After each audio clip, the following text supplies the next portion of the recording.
radio was something that I never thought I wanted to do the rest of my life, to be honest. I grew up with my parents owning radio stations, and the ownership and administration type part of it, I wasn't a really big fan of. I loved the on-air thing. I loved the program directing. I loved music and music directing. But the other part of it I didn't really like, and I still don't.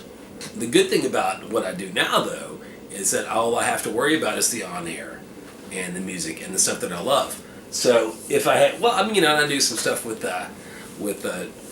what's referred to in radio as traffic, the commercials and selling and underwriting and billing and that sort of thing. That's the stuff that I don't like. But I do a little bit of that here. But the majority of what I deal with is the on-air stuff and the music. I've always loved radio. It was always a part of my life because my parents owned radio stations. So I was involved in it forever. From the time I knew what it was. And similarly with music, from the time I knew what music was called, it was always my favorite thing. And remains to be.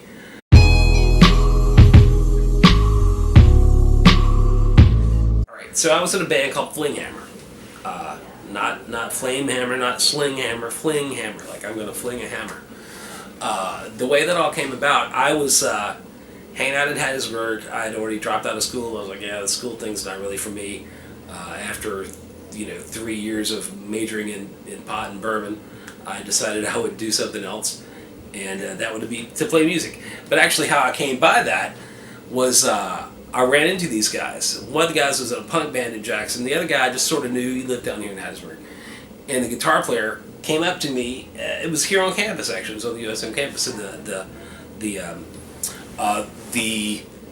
little quad there between the library and the graduate library. I saw him there.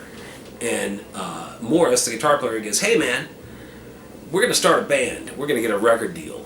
I was like, well, that's a very broad, bold statement. Okay.